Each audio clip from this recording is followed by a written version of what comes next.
ఇది నా కవిత్వం కాదు అధ్యక్ష. అధ్యక్ష, మేము తెచ్చినవన్నీ కూడా తెలంగాణ దీర్ఘకాలిక రుణాలు, ఏవి కూడా షార్ట్ టర్మ్ లోన్స్ కావు, ఇమ్మీడియట్ రీపేమెంట్ ప్రెజర్స్ లేవు.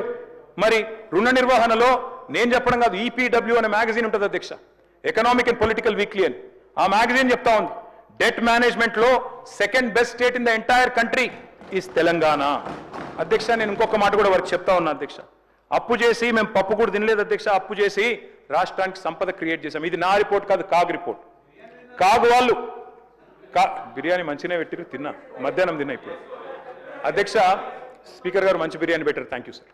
సార్, ఇది CAG report sir. I will send this to the deputy chief minister. ఏం చెప్పారు అధ్యక్ష ఇందులో? మొత్తం గత 6 ఏళ్ల లెక్క ఇచ్చినారు అధ్యక్ష.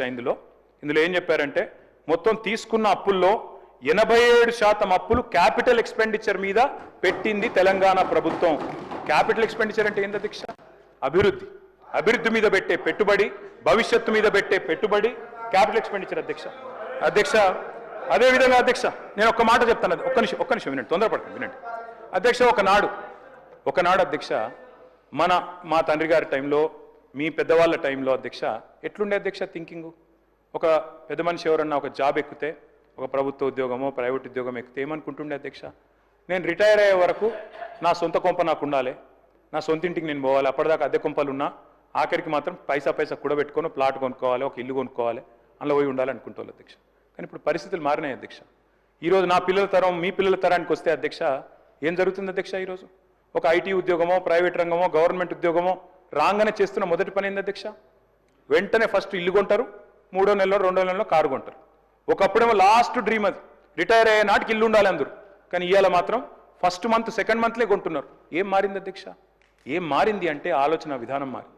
ఏం మారింది అంటే ఇవాళ ఫైనాన్షియల్ ప్రూడెన్స్ పెరిగింది, ఫైనాన్షియల్ ఇన్స్టిట్యూషన్స్ కూడా ఇవాళ ముందుకు వస్తూ ఉన్నాయి. అందుకే నేను అడుగుతా ఉన్నా అధ్యక్ష, మనం ఒకవేళ ప్రొడక్టివ్ సెక్టర్లో ఇప్పుడు నేను చెప్పినట్టు 87% కనుక లోన్ తీసుకున్నా, అది భవిష్యత్తు మీద పెట్టుబడి పెడితే, భవిష్యత్తుకు అవసరపడే పనుల మీద పెట్టుబడి పెడితే అది పెట్టుబడి అయితే తప్ప డెట్ ఎట్లయితుంది? నువ్వు సంపదను పునరుత్పత్తి చేయగలిగితే, ప్రొడక్టివ్ సెక్టర్లో పెడితే అది తప్పెట్లయితుంది అధ్యక్ష?